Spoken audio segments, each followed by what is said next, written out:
All right. I don't do very many. In fact, I don't think there's any that have actually been recorded. And I certainly don't plan on doing a lot of scope reviews. I'm sort of a pick a scope I like and stick with it for a while kind of guy. I've shot Vortex, I've shot Night Forest, I've shot Callus, I've shot Leupold. I've gotten behind some other scopes, but not for any length of time. And so I do like scopes, but I'm not one of these guys that kind of has a scope of the month or something like that. That being said, I have a buddy that is a development manager for Leupold. He asked me to play with a scope and see what I thought for F-Class. Now, Leupold has an F-Class scope. This is not it.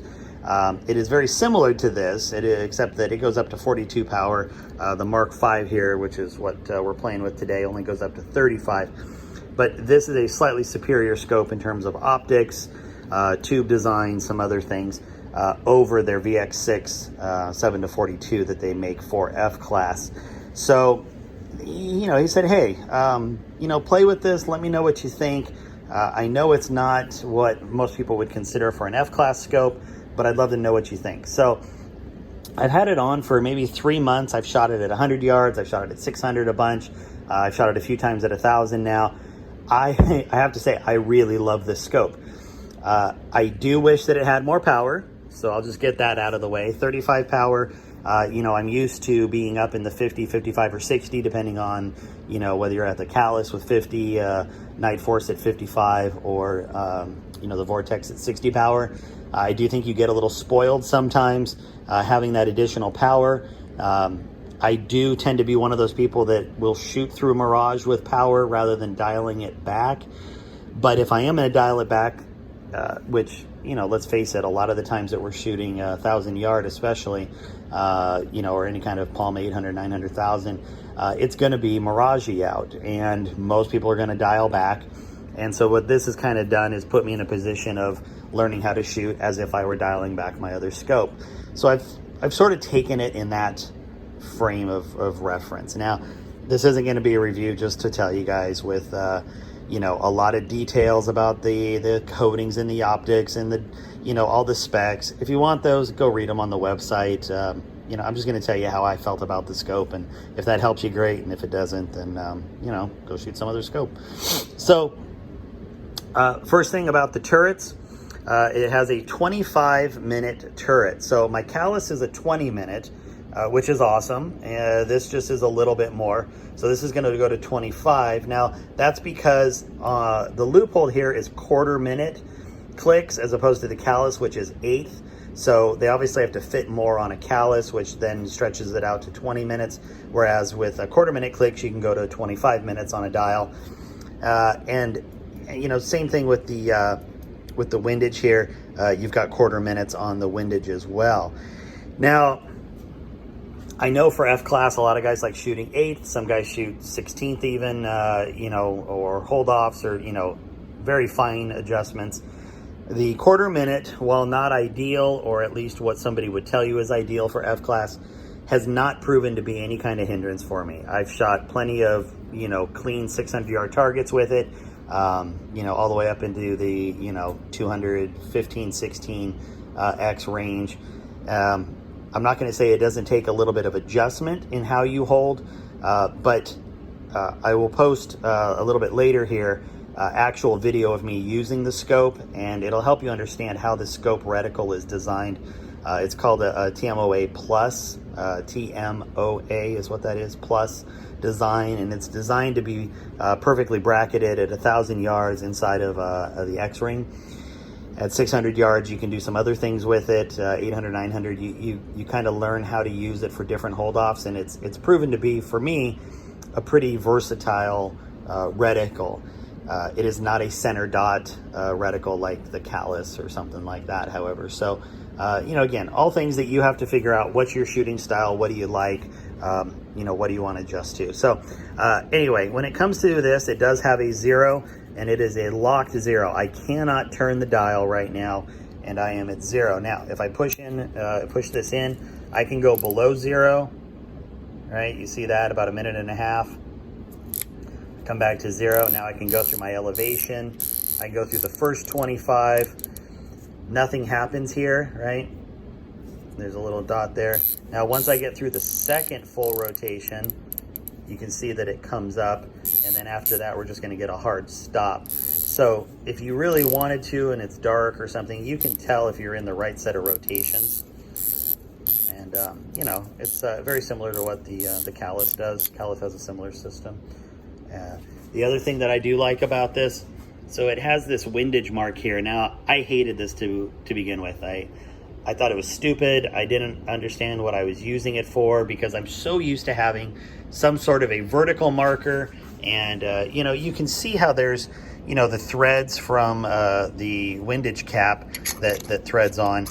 And I felt like, well, I'm so used to having a perfect line that connects to my windage dial that there's no way that this is going to be accurate for me. But once I started playing with it and learned, if I'm back here and I'm on the gun, this now gives me the ability to see exactly where, sorry about that, exactly where my windage dial is.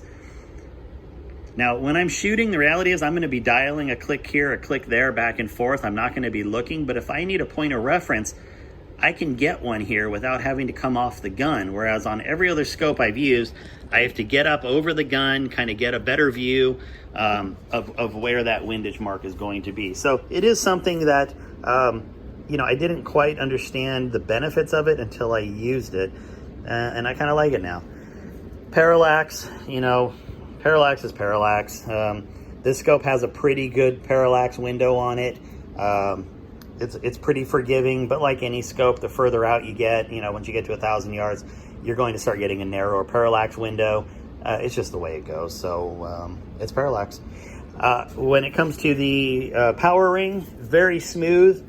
Now, I owned several Golden Eagles. I had a couple Vipers, Vortex, and a Diamondback. It's sort of been a mixed bag with their throw ring for power.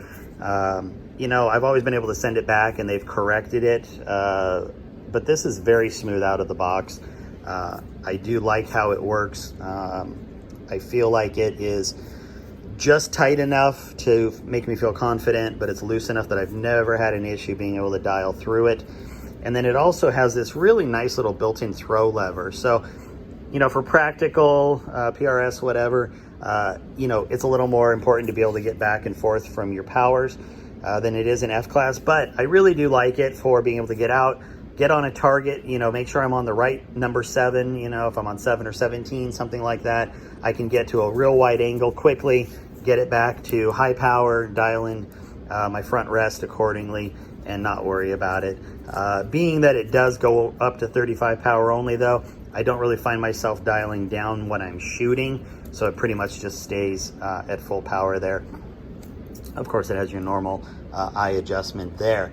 There's really not too much else to say about it. The only other thing that I can tell you is that whether it's because of the way they coat their optics, because of the big 35mm tube, or some other black magic, I don't know, this scope really outshines my other scopes early morning. I guess you would call it the visible light transmission. When I'm shooting first relay and the sun is coming right at me, or maybe it's at an angle to me, the glass is crystal clear for me on target. Now, with one of my other high-end scopes that I've mentioned, I've had problems in the morning with a little bit of haze, and it almost is like somebody sprayed a little bit of white, you know, like fog right in front of my lens. And it's always bugged me a little bit. I've always thought, well, you know, maybe it's something I'm doing, you know. I never quite really figured it out. And then after shooting with this one and playing with some other stuff and then talking to one of the designers, you know, really it was chalked up to how the lenses are coated and how they keep glare on this scope from occurring when you have direct or angled light coming into it like this. Obviously, if the sun's at your back, you're not going to have that issue. But with a lot of scopes, you know, depending on how the lenses are coated and arranged, you've got sun coming in that's going to refract off, you know, these micro prisms or whatever they are, whatever you want to call it, on the coated lenses. And that can lead to a little bit of glare, which I definitely have seen on other scopes, and I do not get any of it on this. As I've always also written about, almost zero chromic aberration has been noticed out of this. And, just overall, I really enjoy shooting with it. There are times, like I said, that I wish it had more power. I certainly am not super in love with having a cover cap on one and not on the other. I do kind of wish it was just two of these kinds of large turrets instead of a smaller turret, because I do a lot of dialing when I am shooting. So, it'd be nice to have something just a little bit larger here, but I realize I'm also not the perfect target market for what they designed this for. Now, hopefully they will go back after talking to countless people and come up with an F-class scope that has a lot of the attributes that I love about this, and and then kind of improve it for specific F-class. But this is very likely the scope. It's either going to be this or my Callus that I shoot down at Burger this year. And, I feel very confident no matter which one I put on there. Obviously, there are sunshades available for it and all that fun stuff. But, here comes some video of me shooting it, showing you the reticle. And, all I can say at the end is use what I've got and given you here, along with whatever else you read, and realize that everybody's eyes are different. And everybody sees scopes differently. Everybody is going to, get something different out of a scope. And I mean, I sold scopes for 10 years in the gun business. And, people just don't look through them the same. Everybody has slightly different eyes and focus and clarity and, color rendition and everything else. And, you got to look through scopes. You got to put them on a gun. You got to look through them. You got to ask people if you can take a look and see what theirs looks like compared to yours in different light conditions, and then choose the one that you like. But here's what I will tell you. If this one suits your needs, you definitely should give it a look.